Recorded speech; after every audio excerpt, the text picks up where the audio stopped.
کہانی کا آغاز ایک پرانی شاہراہ سے ہوتا ہے جہاں رات کے سنسان پہروں میں لوگ کم ہی آتے تھے۔ صدیوں کے پھٹے پرانے درخت اس راستے کے دونوں جانب کھڑے تھے اور کبھی کبھی خشک پتوں کی سرسراہٹ سنائی دیتی تھی، جیسے کوئی راز بھری سرگوشی کر رہا ہو۔ اسی شاہراہ پر ایک سیدھا سادھا نوجوان جمیل سفر کر رہا تھا جو علم کا شیدائی اور نیکی کا دلدادہ تھا۔ گاؤں میں سب اسے دیانتدار جانتے تھے، مگر دنیاوی چالاکیوں سے نابلد اس کا سفر دراصل قاضی کے دربار تک تھا، کیونکہ اس کا رشتہ ایک دور کے گاؤں میں طے ہوا تھا اور اسے وہاں پہنچنا تھا۔ جمیل کی آنکھوں میں خواب اور دل میں سوچیں تھیں کہ نئی زندگی کیسا امتحان لے گی۔ اسی دوران راستے میں اس کی ملاقات ایک اجنبی مسافر سے ہوئی جو بانکے ڈھپ کے ساتھ چل رہا تھا۔ اس کی زبان میں مٹھاس تھی، لیکن آنکھوں میں ایک چمک اور نرمی کے ساتھ ایک چھپی چالاکی بھی نظر آتی تھی۔ یہ شخص خود کو عزیز کہتا تھا اور باتوں میں ماہر۔ اس نے جمیل کو کہا کہ دونوں ایک ساتھ چلتے ہیں تاکہ سفر آسان گزرے۔ جمیل نے نظر اٹھا کر اسے دیکھا اور سوچا کہ سفر لمبا ہے، اکیلے پن سے دل اکتا جائے گا، لہٰذا ساتھ چلنے میں مذائقہ نہیں۔ یوں دونوں اکٹھے چلنے لگے اور باتوں کا سلسلہ شروع ہو گیا۔ عزیز اپنی باتونی طبیعت سے جمیل کا دل بہلاتا رہا اور وقت گزرنے لگا، مگر جیسے ہی نئی منزل قریب آئی، عزیز نے بات کا رخ بدلا اور بولا، بھائی جمیل، لوگوں کی آنکھ دنیا کے ظاہر پر ہوتی ہے، دل کی سوچ کوئی نہیں دیکھتا۔ جب تم اپنے ہونے والے رشتہ داروں سے ملو گے تو وہ تمہیں تمہارے لباس اور تمہارے شاندار پن سے پرکھیں گے۔ اگر تم مجھے اس ہولیے میں ساتھ لے گئے تو شاید لوگ انگلی اٹھائیں۔ بہتر ہو کہ تم اپنے کپڑے مجھے دے دو اور میرے یہ پرانے پہن لو تاکہ تمہاری عزت محفوظ رہے۔ بھولا بھالا جمیل اس کی باتوں میں آ گیا اور دونوں نے لباس بدل لیا۔ عزیز نے نیا اور صاف لباس پہن لیا اور جمیل پرانے کپڑوں میں ڈھک گیا۔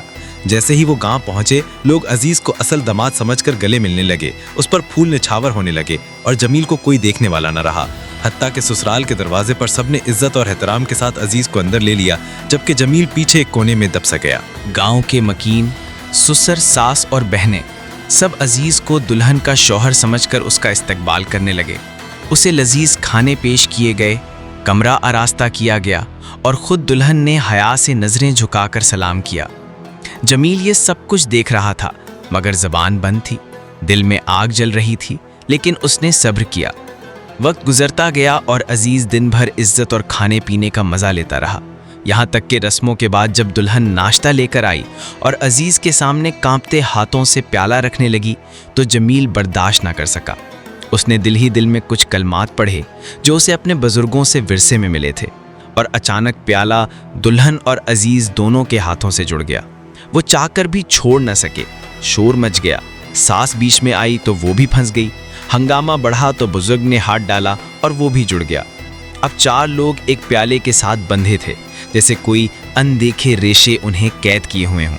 چیخو پکار سن کر پورا گھر حیران پریشان آ گیا، کسی کے کچھ سمجھ نہ آیا۔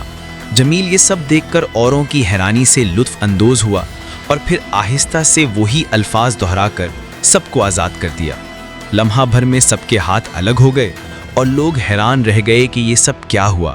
دلہن شرم سے اندر چھپ گئی، بزرگ ماتھے پر ہاتھ رکھ کر خاموش بیٹھ گئے اور عزیز کے چہرے کا رنگ زرد ہو گیا۔ رات کا وقت تھا، سب تھکاوٹ سے بے خبر سو رہے تھے کہ نیم رات کو عزیز کے پیٹ میں درد اٹھا۔ اس نے جمیل کو جگایا اور مجبور ہو کر ساتھ کھیتوں میں آیا۔ وہاں جمیل نے قریب پڑے ایک درخت کا تنا دکھایا اور کہا، اس پر بیٹھ جا تاکہ آسانی ہو۔ عزیز بے دھیانی میں مان گیا۔ جیسے ہی وہ بیٹھا، جمیل نے پھر دل ہی دل میں دعائیہ کلمات پڑھے اور تنا اس کی کمر سے ایسے جڑ گیا جیسے وہ اس کا حصہ ہو۔ اب عزیز جہاں جاتا تنا گھسٹتا، جب وہ اٹھتا تو تنا بھی اس کے ساتھ اٹھتا۔ تنگ گلیوں میں شور مچنے لگا، پورا گاؤں جاگ اٹھا، بچے تالیاں بجانے لگے، مرد قہقہے مارنے لگے اور عورتیں چھتوں سے ہنسی روک نہ سکیں۔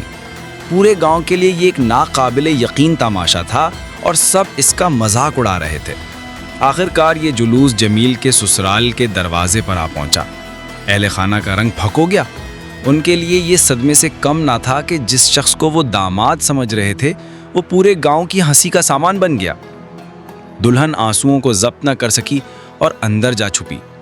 عزیز رونے لگا اور سب کے سامنے ہاتھ جوڑ کر ماننے لگا کہ اصل داماد تو جمیل ہے، میں نہیں، یہ سب میری حرکتوں کا نتیجہ ہے۔ جمیل نے اپنے دل کے بوجھ کو ہلکا کیا اور کہا، اب جا، میں نے تجھے معاف کیا اور جیسی اس نے اجازت دی تنا عزیز کی پیٹھ سے الگ ہو گیا۔ لوگ حیران رہ گئے اور اب جمیل کو وہ عزت ملنے لگی جس کا وہ اصل حقدار تھا۔ لیکن قصہ یہیں ختم نہیں ہوا۔ اگلی رات پھر عزیز اپنی فطرت نہ بدل سکا۔ جب جمیل کو رات کے آخری پہر پیاس لگی اور اس نے پانی مانگا تو عزیز نے چپکے سے گھڑے میں صابن گھل دیا اور پیالے بھر کر جمیل کو پلائے۔ جمیل نے کئی پیالے پی لیے اور تھوڑی ہی دیر میں پیٹ میں شدید مروڑ اٹھا۔ وہ کراہ کے زمین پر گر گیا۔ عزیز نے مذاق چھپاتے ہوئے کہا کہ اب ایک ہی راستہ ہے، یہ گھڑا ہے، اسی میں اپنی حاجت نکالو اور فوراً اسے باہر پھینک دو تاکہ بدبو پورے گھر کو نہ لپیٹ لے۔ مجبور اور بے بس جمیل نے ایسا ہی کیا اور پھر گھڑا سر پر رکھ کر باہر لے گیا۔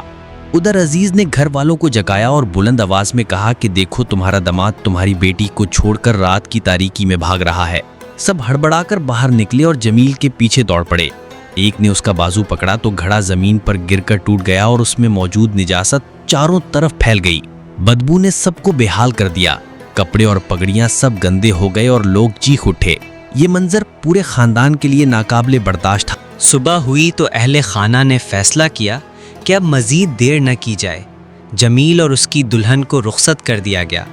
سفر کے راستے پر جمیل ایک لمحہ رکا اور عزیز کی طرف پلٹ کر کہا، بس بہت ہو گیا، یہ میری بھول تھی کہ میں نے تم پر اعتماد کیا۔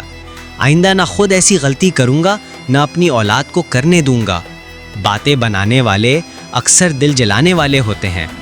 یہ الفاظ کہہ کر وہ اپنی دلہن کا ہاتھ تھام کر اپنی راہ پر نکل گیا اور عزیز وہ ہمیشہ کی طرح اپنے کندھے اچکاتا، مصنوعی مسکراہٹ چہرے پر سجاتا ایسے لوٹ گیا جیسے کچھ ہوا ہی نہ ہو، مگر اس کے دل پر بھی اب ملامت کا بوجھ ضرور تھا، کیونکہ گاؤں کے بچے اور مرد اس کی ناکامی کی داستان ایک تمسخر کی صورت میں سنانے لگے تھے۔ اور یوں یہ قصہ ختم ہوا اس سبق کے ساتھ کہ دنیا میں چالاکی، دھوکہ اور دنیاوی ظاہری چمک دمک وقتی عزت تو دلواتی ہے، لیکن اصل عزت اور حقیقت ہمیشہ سچائی، خلوص اور ایمانداری کے مقدر میں ہوتی ہے۔